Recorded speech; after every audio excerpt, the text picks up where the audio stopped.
just where we all want to be. Okay, good. We're always just looking for places to hide after this. So. Okay, great. Good afternoon. Today we have reported an additional 138 Tulsa County residents who have tested positive for COVID-19, bringing us to a cumulative total of 21,829 people who have tested positive. Over 19,000 have recovered. Currently, we have 52 who we are considering active cases of COVID-19 in Tulsa County. Sadly, since our last press conference, 21 Tulsa County residents have died from COVID-19, including one death reported today, a male older than 65, which brings us to a total of 201 lives lost in our community. Please, as always, keep those families in your thoughts and in your prayers. To give you an overview of data for the week, we're not able to provide an overview from last week because our team typically pulls our information together midweek, and so this data is for the week of October 11th to October 17th. We saw almost no change in the number of cases from the previous week, and as always, unfortunately, the 18 to 35 age group continues to be the group with most cases, representing almost 33% of all cases. The age groups of 36 to 49 and 50 to 64 were almost even, representing 22.3 and 22.2% of cases respectively. 8.4% of all cases are associated with a high-risk setting. High-risk settings with the most cases were correctional facilities, our healthcare, long-term care, nursing homes, and schools. 2% of cases are associated with an identified outbreak.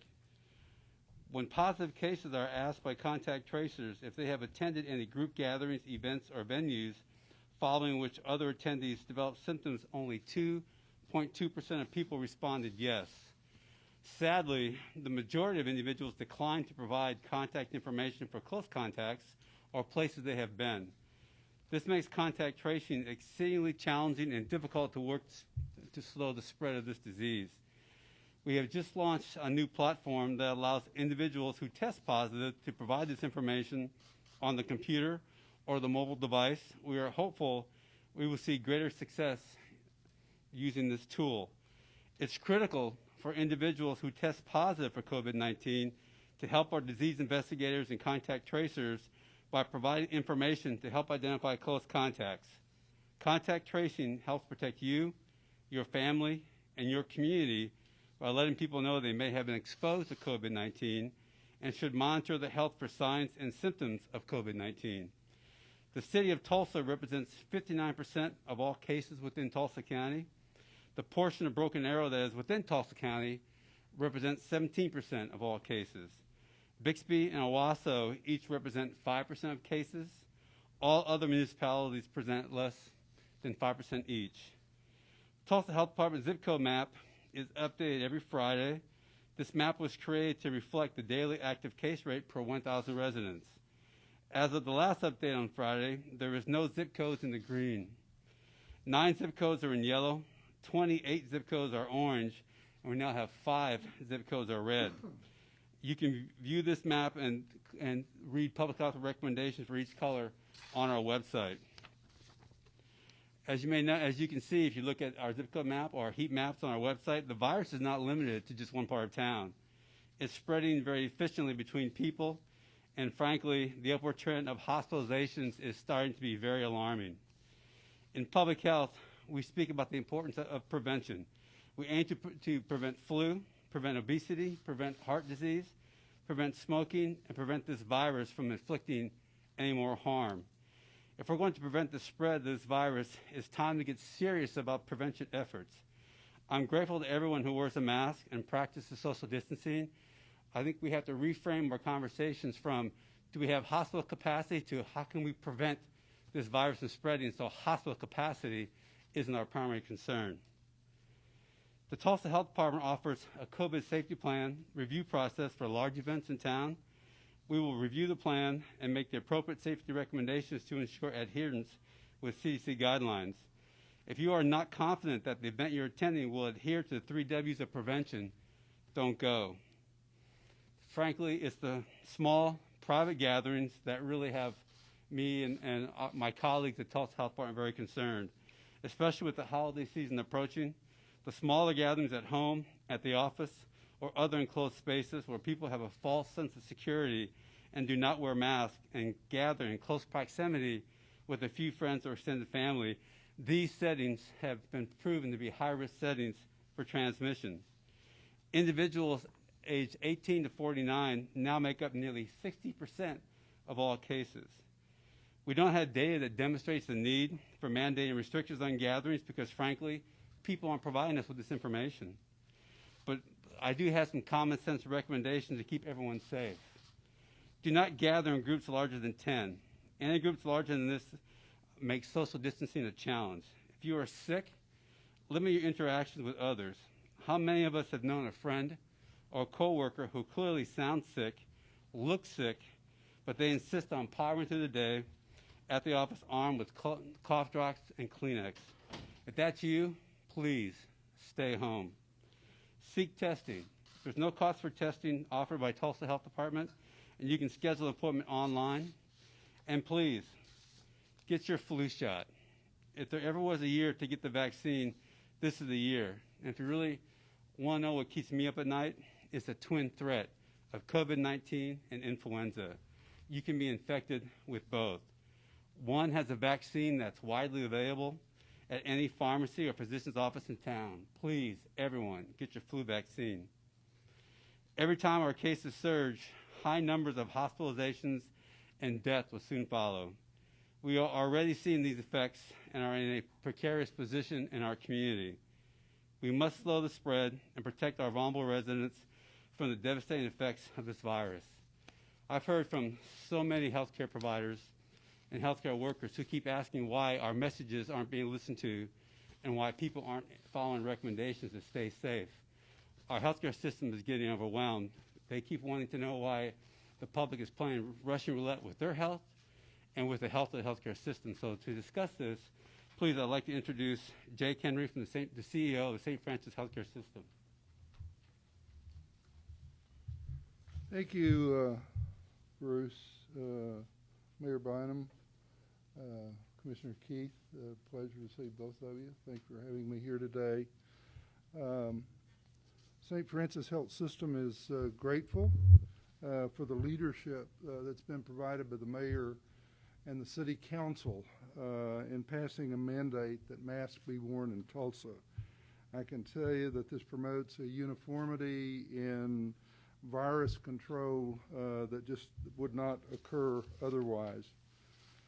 Just a word about Bruce Stark. He has been a full-throated advocate of following guidances from the Centers for Disease Control and the scientific community as we have dealt with this novel coronavirus.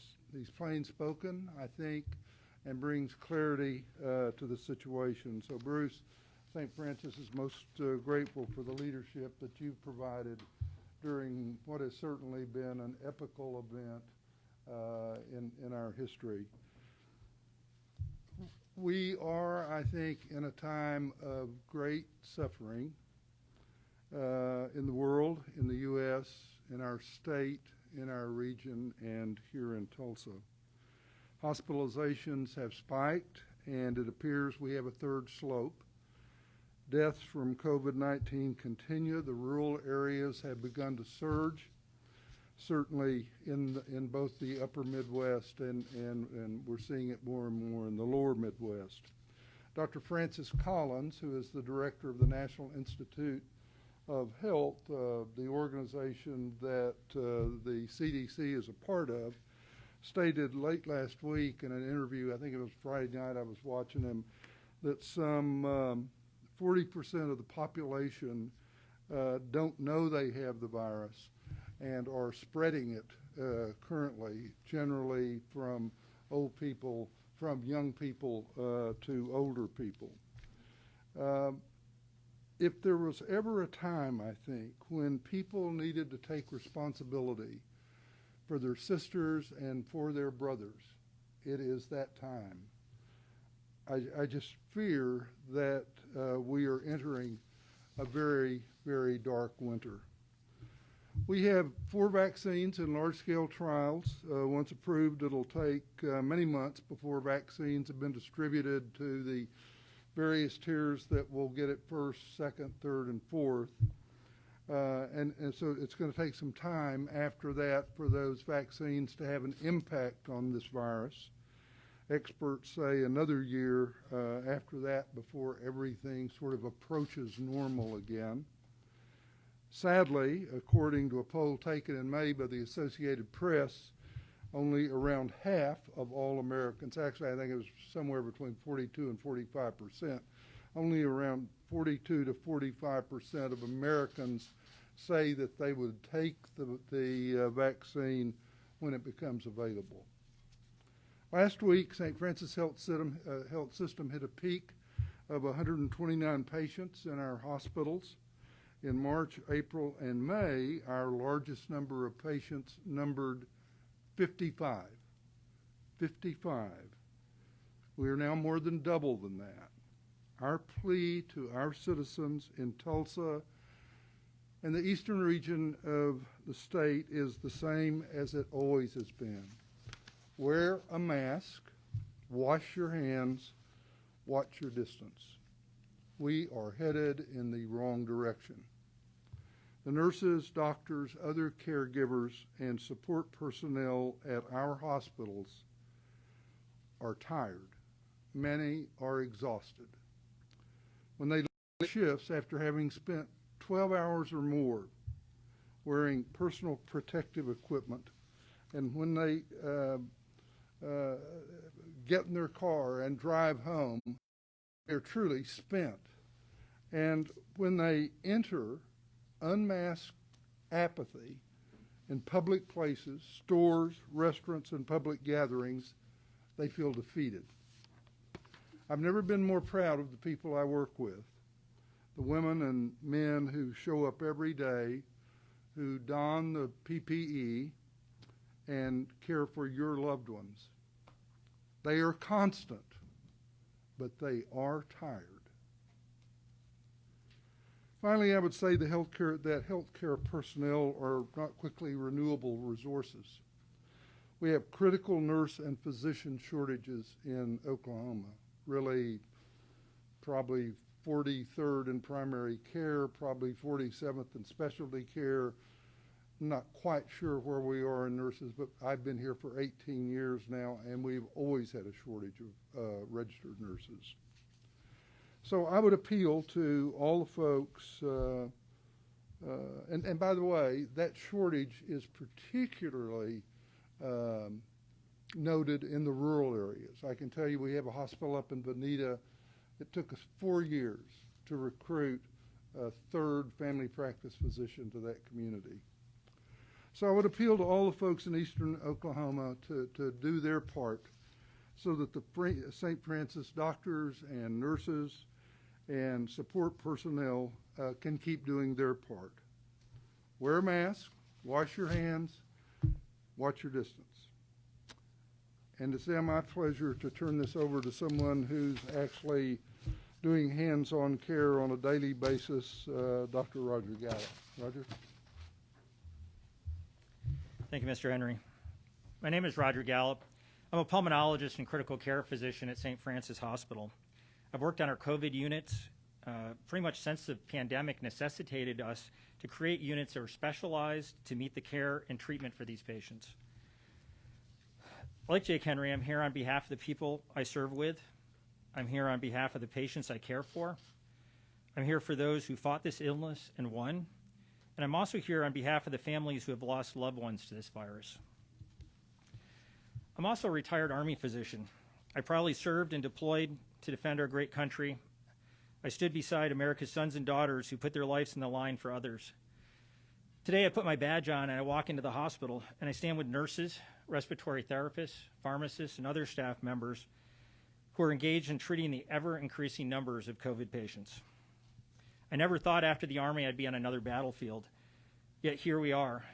Our ICUs, COVID units, and community have become home to an enemy that we're losing the fight against. This virus is real. The effects are devastating, and we are clearly headed in the wrong direction. We all remember the scenes from New York early in the days of the pandemic. We were fortunate here in Oklahoma, and that many of the horrors that we saw in these other large cities like New York and Chicago and New Orleans never played out to that extent here in Tulsa. We had the benefit of time to learn the best practices for our community, to organize our response and provide the best medical care available. My COVID unit doesn't have the frenzy that you saw on the TV back in those early days, but it has that exact same severity of illness and the intensity of emotion with the patients, the family, and the staff. And we're at a critical point right now. It's worse now than it has ever been in our community, just as it is in our nation. We need to get this pandemic under control before our region's healthcare system becomes strained to the point where we're out of options, out of beds, and out of staff to care for the sick and injured who need our care. I took an oath to do no harm. If I don't use my voice to offer a real picture of where we are today and where we could be tomorrow, I will have failed on that oath. The casualness related to mask wearing and the basic safety precautions of social distancing and hand washing have a direct tie to the increase in the COVID cases and casualties. And we have to remember these are preventable cases and casualties. I work in the largest hospital and healthcare system in Tulsa, or actually in the state. Throughout this crisis, we've maintained a public message of cautious confidence that we are weathering the storm. We want our community to know that we are here, ready to meet their needs, whatever they may be, COVID and non-COVID. So please pay attention when we're standing up here in front of you today saying we're headed in the wrong direction and that this trajectory is not sustainable. I've stood beside heroes my whole entire career, both in the military and now in the medical front line. Please support our frontline workers and take this virus seriously again. Please wear a mask, even when it's inconvenient, even when you think you're safe, even if there isn't a mandate. It's just the right thing to do for everyone. I'd like to thank everybody for the opportunity to share this time with you today. I'll turn the podium over to Mayor Bynum. Thanks.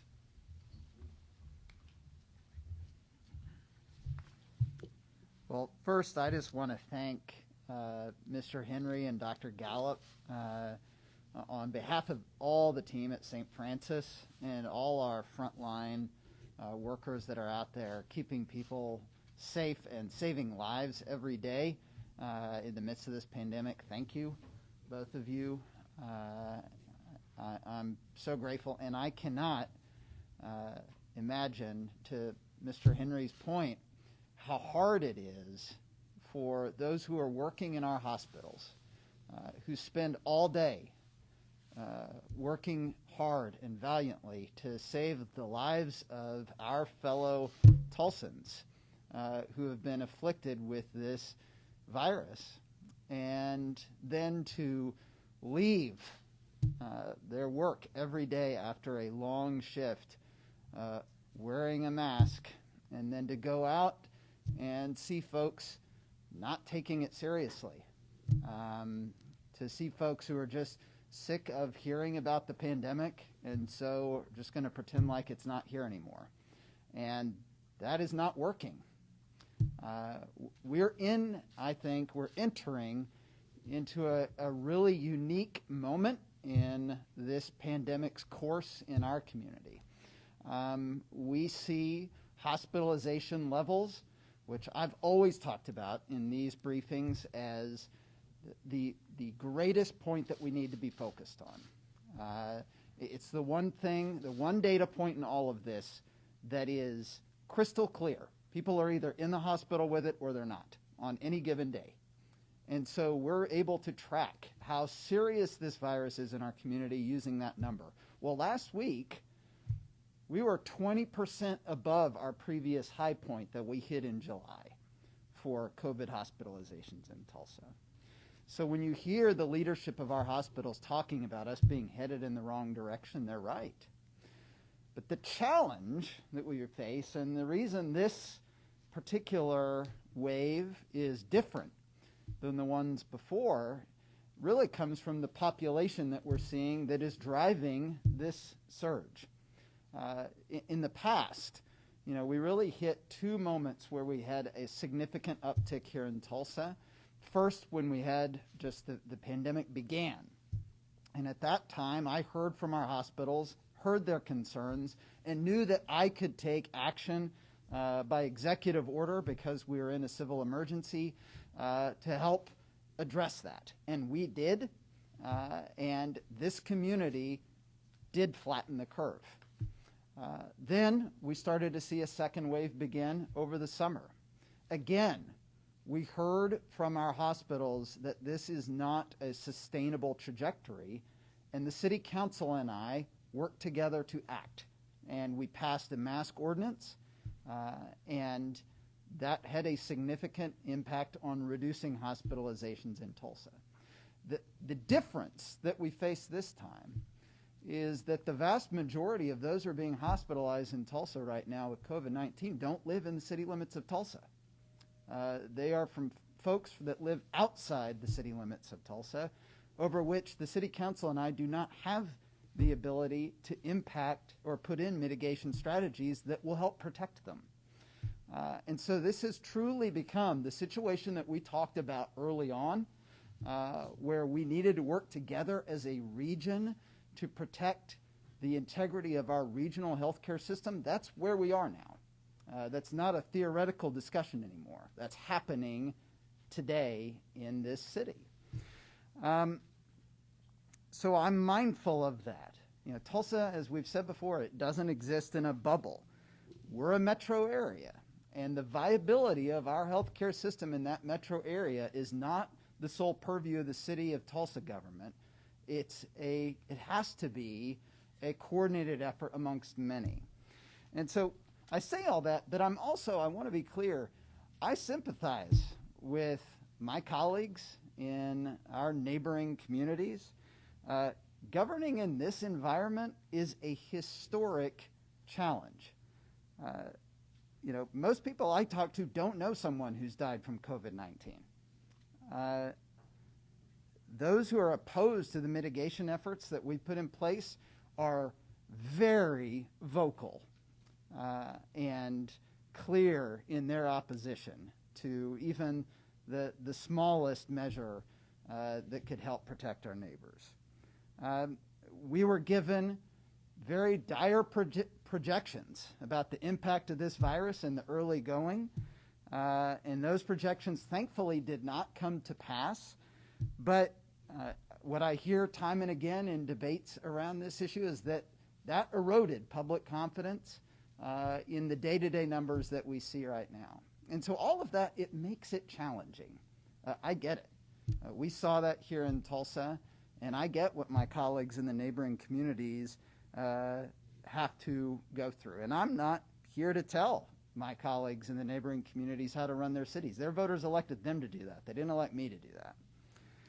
But I do believe, at the same time, that none of my colleagues in neighboring communities and their governments want to hurt our healthcare system here in Tulsa.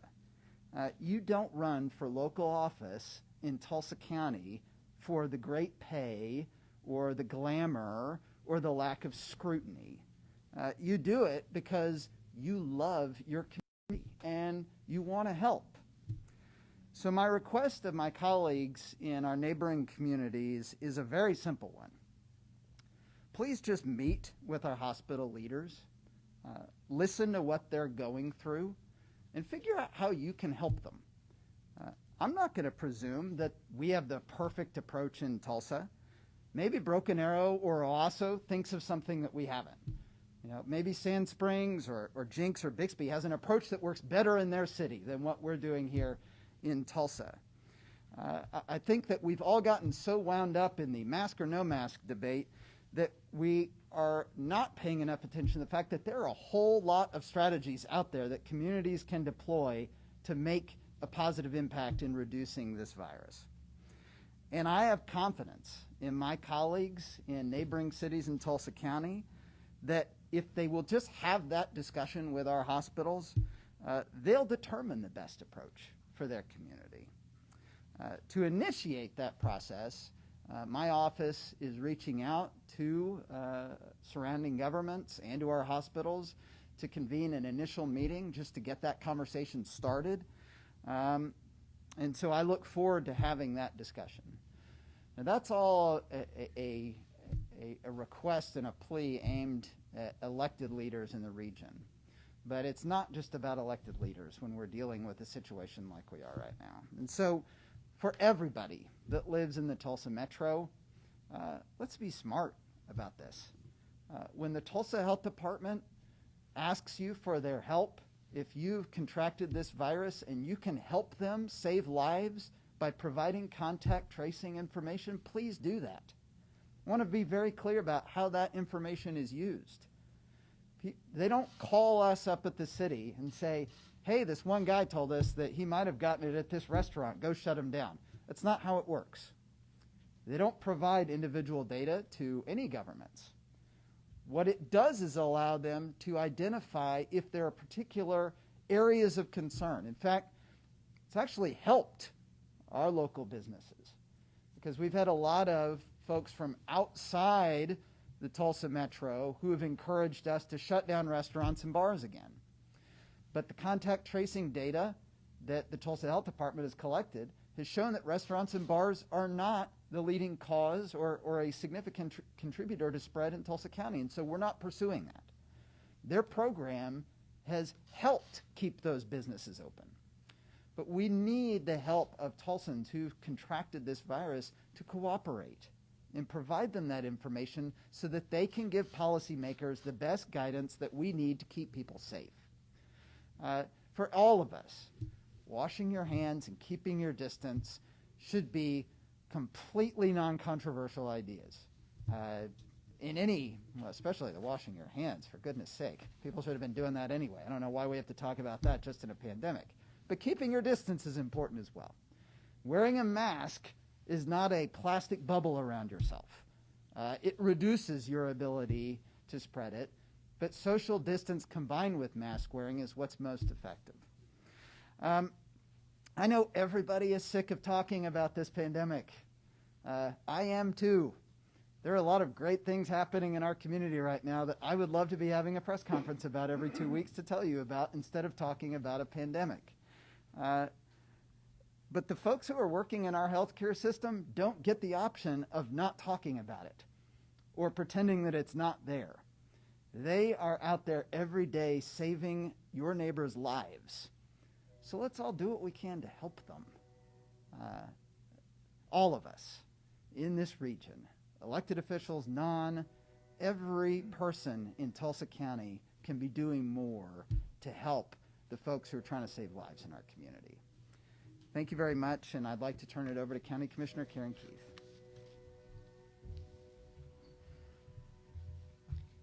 Thank you, Mayor Bynum, and thank you so much for your continued leadership, and to Mr. Henry for coming here and talking about what's really happening in our hospital systems.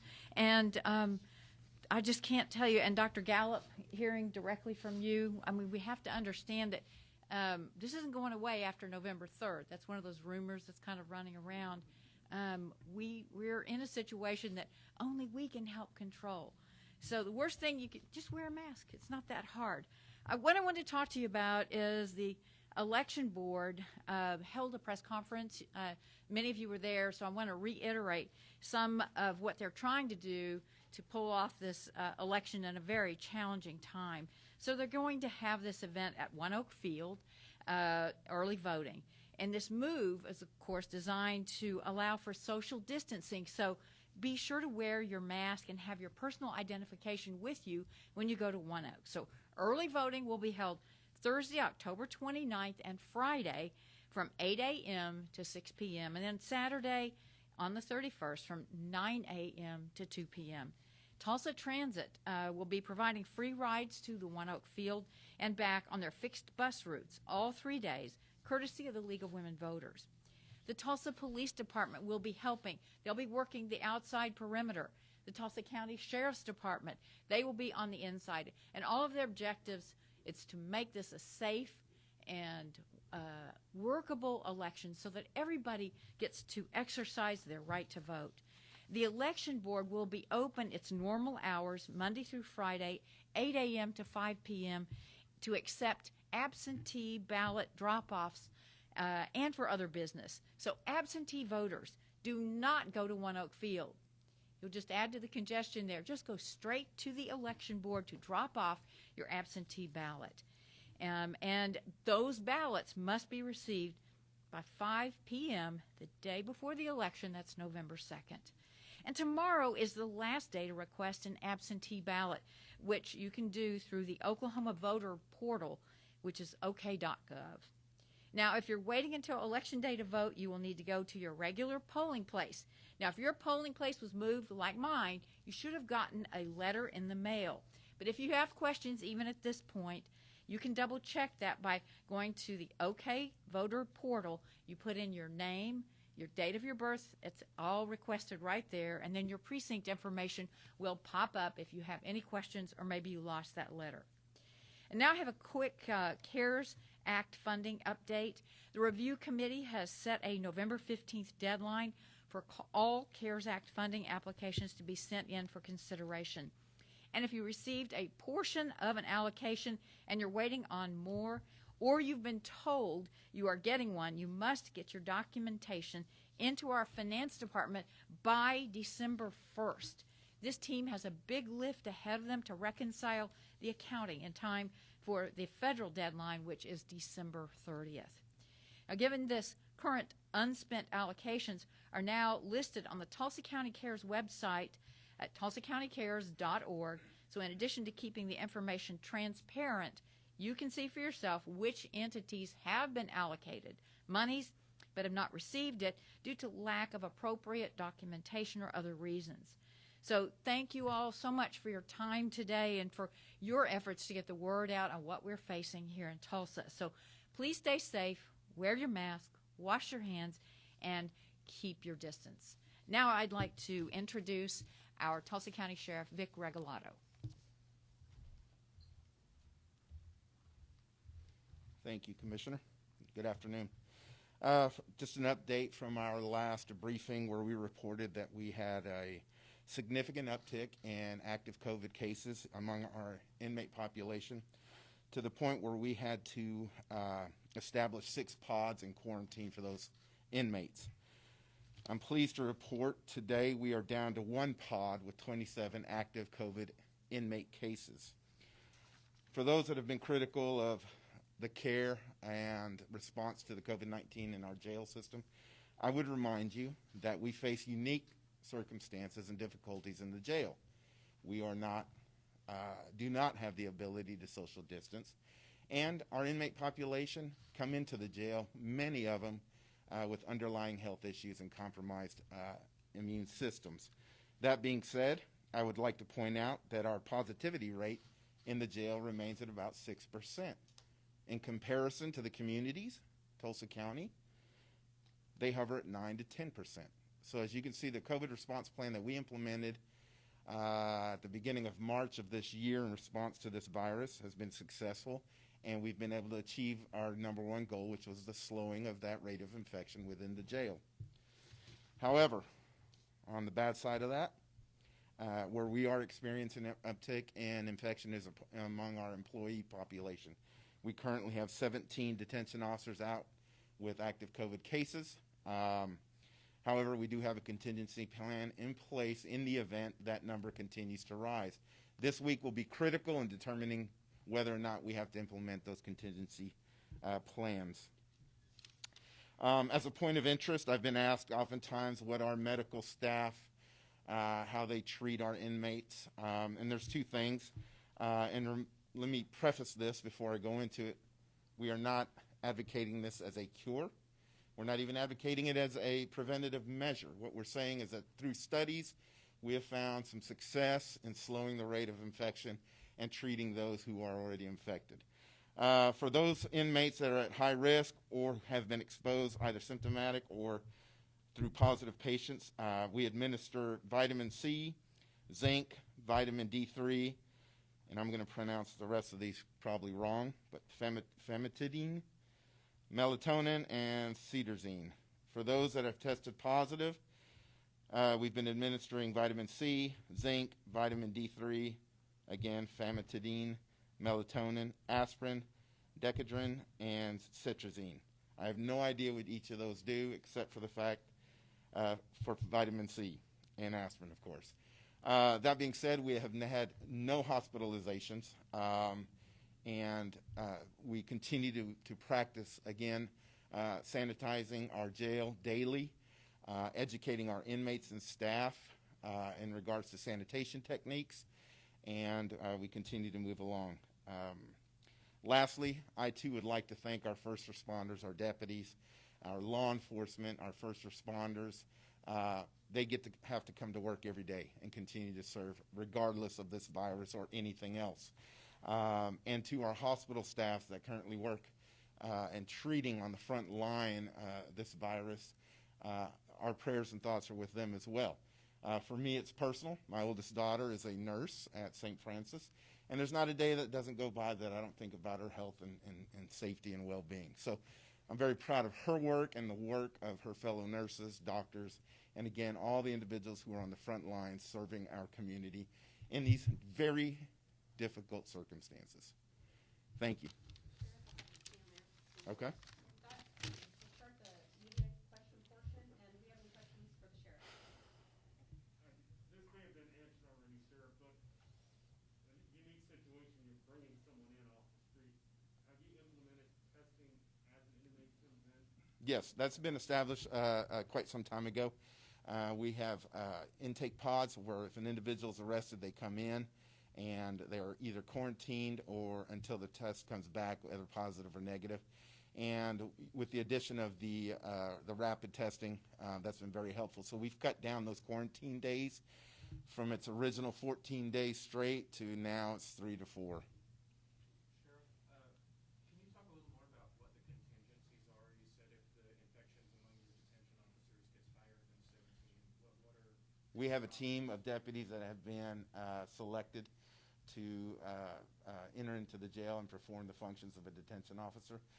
Most of our deputies, if not all, are former DOs, so they have experience in the jail. So that part's not going to be hard. It's going to be finding bodies. So, you know, and to that point, I would tell you that that's the contingency plan. We don't have a contingency plan past that because we don't have anybody to work that. So it's critical how we deal with this virus amongst our staff. We're encouraging everybody to get flu shots. And again, the simple things that have been mentioned up here already: washing your hands, wearing masks, socially distancing where you can, and things like that. Yes, sir. If you can repeat the question, Sheriff, whenever they say, if you can repeat the question for our live feed, that'd be good. Yep, Go ahead, sure. please. Are those 17, are they not allowed to come back for 2 weeks? Have you given them a time period to stay away? So for the 17 that are currently with active COVID-19, yes. So what we are going by CDC guidelines, and I believe, and correct me if I'm wrong, 10 days without a symptom, they're eligible to come back to work. We do require that when they do go out on a 14-day or a potentially 14-day quarantine, that we have a positive test in hand to ensure, for more often than not, personnel issues in regards to pay and things like that. But 10 days without a symptom, they're eligible to come back. Do you know how many active cases you had at the worst of the outbreak? I know you said there's 27 right now. He asked if what the top number was in terms of positive cases within the jail. I don't have that number, but I can certainly get it for you afterwards. Thank you, Sheriff. Okay, do we have any questions for St. Francis? Did you have one more? Yes, Sheriff, where'd you, this drug combination that you're administering, where did that, That comes how from. did that come about? That comes from Turnkey, our medical vendor and chief doctor, Mr. Cooper, or Dr. Cooper. And again, these are based off of studies that have shown some success. None of those things that I mentioned are harmful. And again, I would point to, and it's certainly not a scientific fact by any means, but we've had no hospitalizations and no serious reactions to the COVID-19 at this point in time. Knock on this if it's wood. Anything else? Thank you. Do we have any questions for St. Francis? Mr. Henry and Dr. Gallup? Thank you. So back in July, I think I talked specifically to St. Francis about the spike in hospitalizations the area was seeing.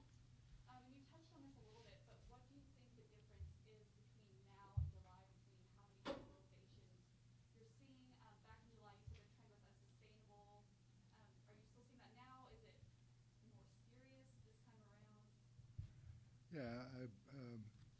the question is was the surge that occurred in July more serious than what we're seeing today? I clearly think what we're seeing today is more serious than what it was in the summertime. For us, we actually down to a low of probably 12 cases system-wide in late June. It started climbing in August. I recall that on the 27th, the 29th, and the 30th of August, 3 days where we hit our peak up until then of 103. And as I said, last week it was 129. I looked this morning when I went into the command center. My recollection is today we're at around 118 or 119. So yeah, I mean, I think if you just read the popular press, they will tell you that the surges in the upper Midwest, here in the lower Midwest, in the Mountain West, El Paso, Texas, those are the areas that are, you know, huge rural areas. And the rural areas is where this is really gaining some velocity. Doctor, I don't know what your comment is. Yeah, absolutely gaining momentum in those other areas, and definitely gaining momentum in those other areas. And, you know, part of the problem is, you know, early in the pandemic, we were able to shift things in the state. So when things were a hot spot up in the Northeast, we were able to help out. And right now we have little fires everywhere. And we also have a tired staff, and people are moving, and, you know, supplies, lots of different things like that. And they all factor into that equation, and we are seeing more. And I really fear as we move into these winter months where it's colder and more people are inside, people want to visit more families, we're getting some fatigue from all the personal protection and such, that we're going to have even higher numbers. And we really have to ward against that because it is preventable, or at least to get them down to where we were.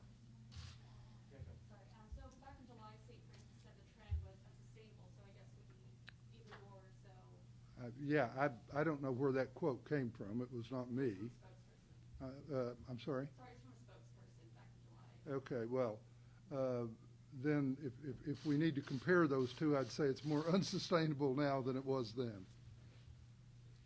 Yes, sir? Gentlemen, there was a press conference last week from the state presenting a hospital surge plan with the Oklahoma Hospital Association, and kind of the feeling I got was that with the Oklahoma Medical Reserve Corps and the tiered system, you know, we're going to be okay as far as hospital capacity goes. Is that not entirely accurate, or is that correct?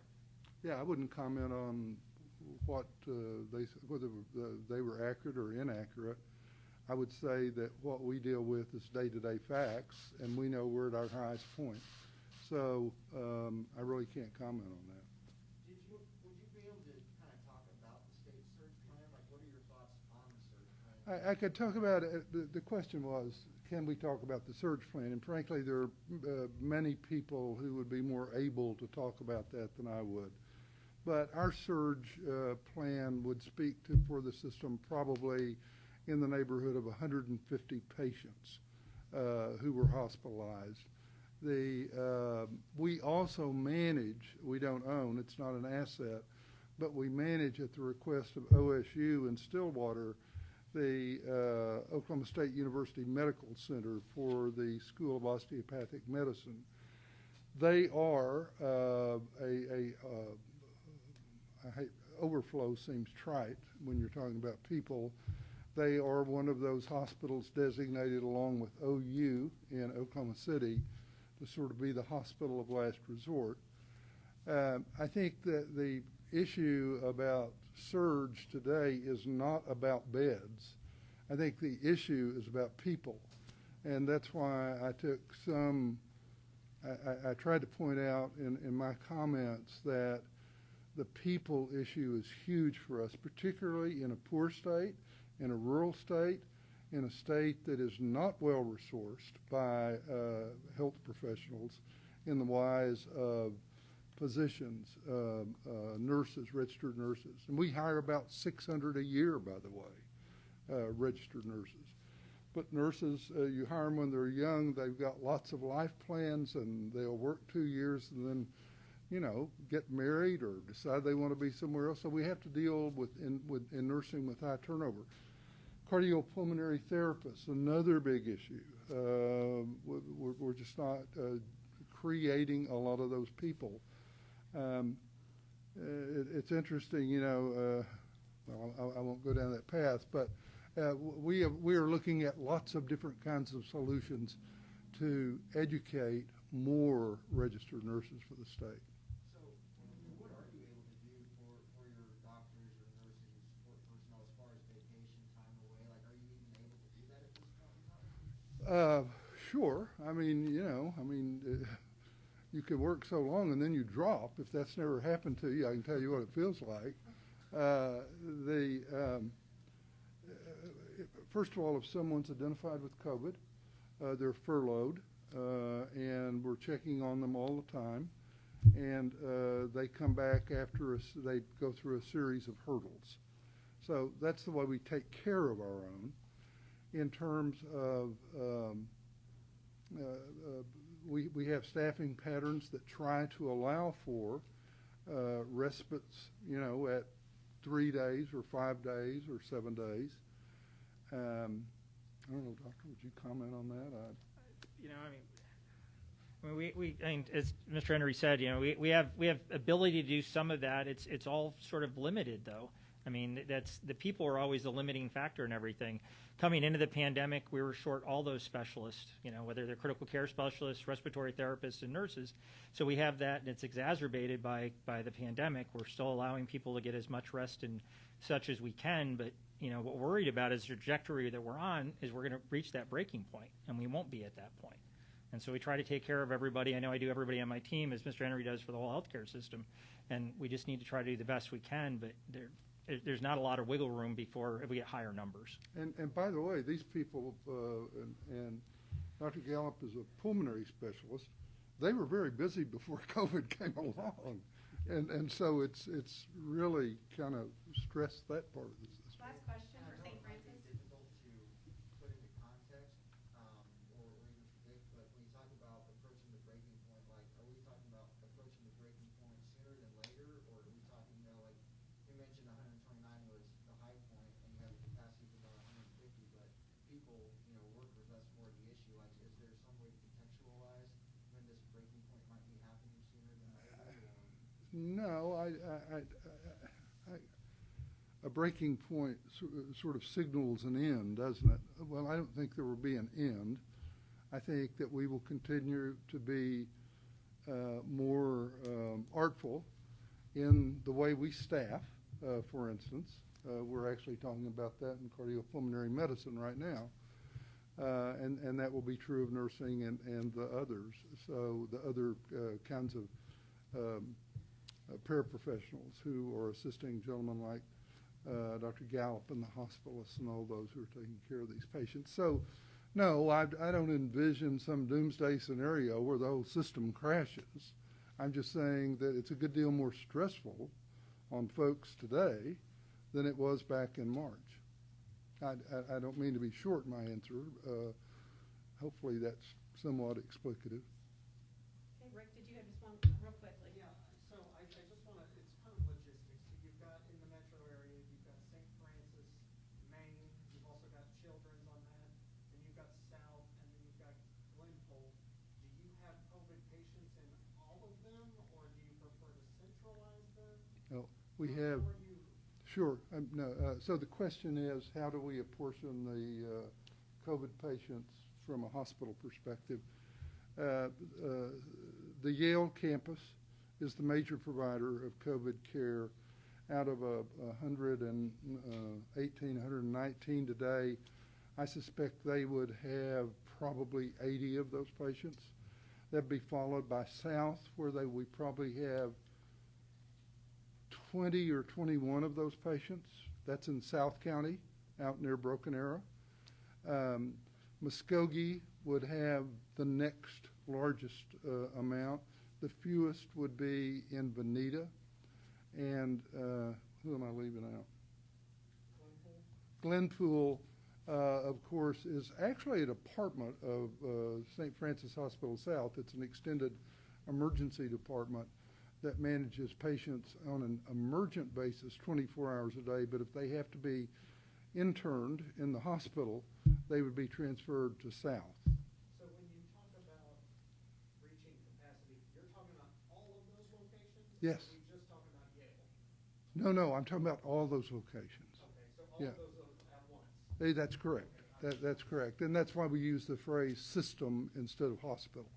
The other part that we didn't speak to there was the space that we manage downtown here, the OSU Medical Center. And today I think I saw that they had 20 patients. Is that So a surge facility that's the surge facility that's here in the city. All the hospitals in the state have surge plans. And as I noted, ours is for the systems about 150, as I recall. Okay, thank you, gentlemen. Okay, any questions for Dr. Dart? Okay, one question, and we're wrapping on time, so we can keep it quick. Please repeat the question to Dr. Dart. Dr. Dart, at the last briefing, that you and the mayor mentioned that you would be meeting with city council members, a working group, to talk about possible additional measures or restrictions. Can you talk any more about that or what you're considering? So the question is our conversation with Mayor and City Council about further issues, and I actually have a meeting this Friday morning, so we'll hopefully go through all that at that time. Dr. Dart, I think a lot of people are dealing with fatigue, talking about this issue. How are you making new pushes, or is there a new ad campaign or something that keeps this fresh for people who are just tired of this? Questions really was on fatigue and keeping us fresh, and you know, we currently have an ad campaign going right now, but you know, we're in crunch time. It's absolutely crunch time. And as tired as people are of hearing about this, and as fatigued as they are about hearing about this, they're not in healthcare shoes, which is our last line of defense for this. So regardless of how you feel personally about COVID and its maybe impact on your life, we got to get people to all unite and to join in the process to prevent disease transmission regardless of how you feel. And that's our challenge right now. It's our challenge today. Dr. Dart, you mentioned that new online contact tracing tool. How recent has that been up, and what have you seen from that? So the good question. The question is about our new online digital platform. And frankly, we kicked off 2 weeks ago a scheduling mechanism for it. And last Monday, we stood up our contact tracing platform. So it's really early to be able to answer questions, see how well it's working. In another month or so, hopefully we'll have a good idea of how people are actually responding to it. And that's on your website? The platform itself, no. We do it digitally. It's a separate platform so that we connect people to it via either their computer or their mobile device, whichever they want. What kind of data are you seeing with schools that are in session as far as transmission? Is anything happening there with the schools that are in Tulsa County? So the question of what schools and what we're seeing, and frankly, if you compare schools to the other issues and the other age demographics we're seeing, they're doing a fairly good job. I mean, in most of the schools, we are seeing students that have had infections. But what we really start to see, and we haven't seen near the faculty and staff become infected. We start to see, as the kids get older, we start to see more cases. So as they go into middle school and they go into high school, we start to see more cases. And then those cases associated with extracurricular activities like sports and cheerleading and those activities, we're starting to see cases when they do that. So in the classroom, the schools seem to be doing a really nice job of preventing infection. It's what happens outside the classroom that we seem to be finding really the focal point of disease transmission. Last question for Dr. Dart. I know you mentioned concern about the private gatherings, the small gatherings. You know, what are the data showing you that are like the top 5 spreaders at this point in time? I know schools have been out there listed a lot. Are we seeing any events, larger events, or? So the question about the settings and events, and frankly, as I said before, we can't get people to be fully forthcoming in all the information, but we haven't identified any like large events that have been issues.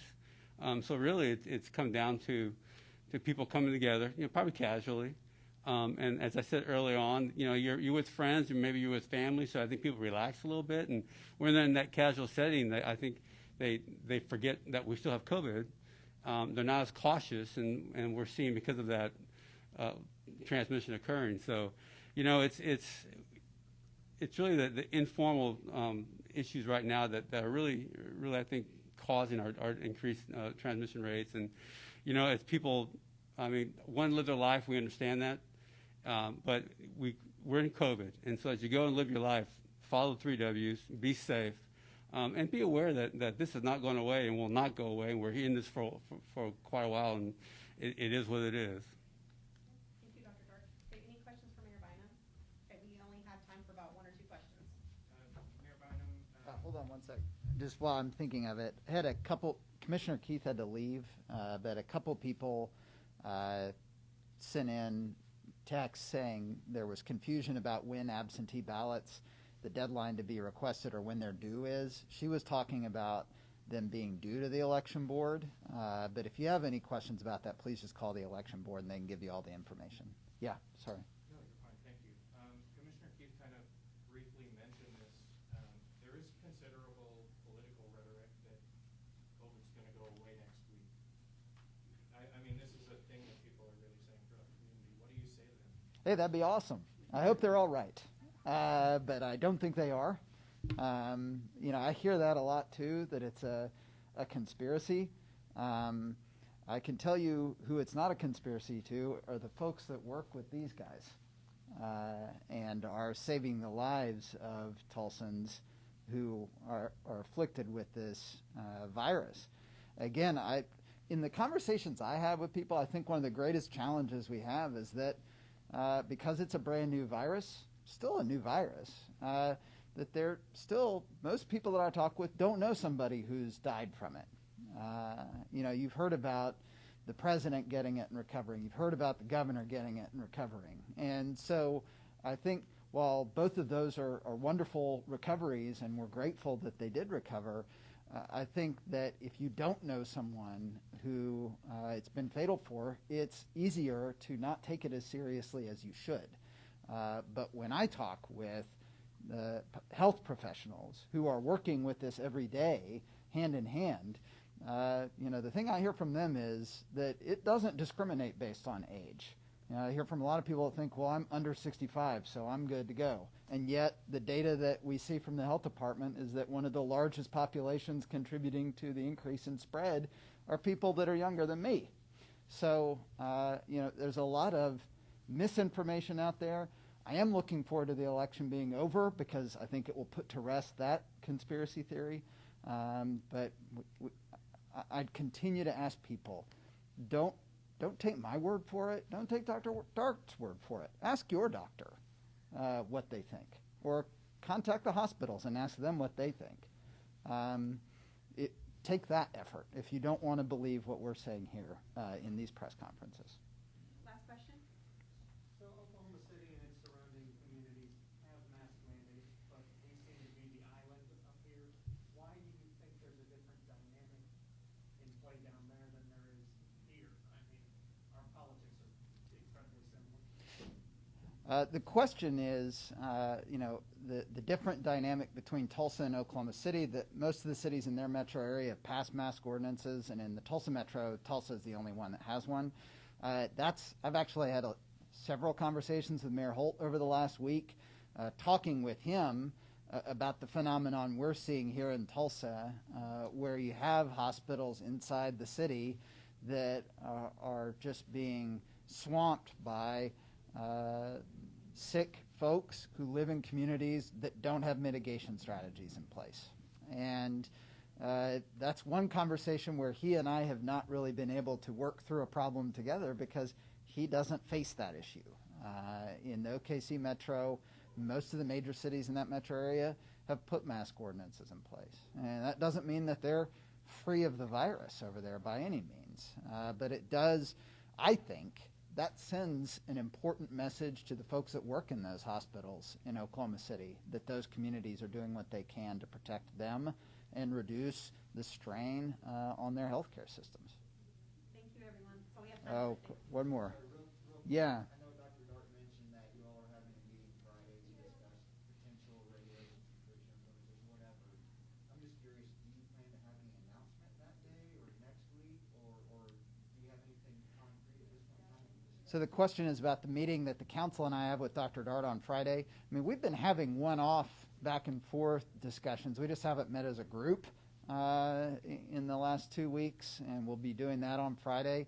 Again, though, as I said at the beginning, the challenge for us in Tulsa is that the leading cause of the issue right now is from folks who live outside of the area of our jurisdiction. And so we're going to talk with Dr. Dart and see if he has any recommendations of things we need to be doing. I'm thankful that we have a city council that when he said and our hospital said that we needed a mask ordinance, that they listened. And that was a big turning point. That's one of the reasons that I recommend that my colleagues in neighboring communities have that conversation, because before the doctors came in and met with our city council, our mask ordinance wasn't going to pass either. I'm pretty confident of that.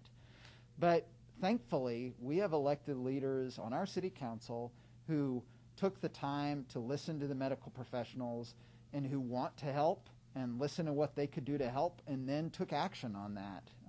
And that's what led to the mask ordinance passing here in Tulsa.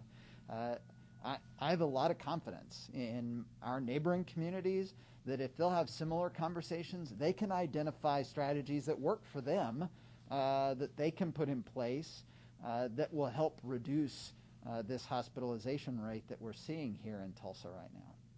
Thank you very much.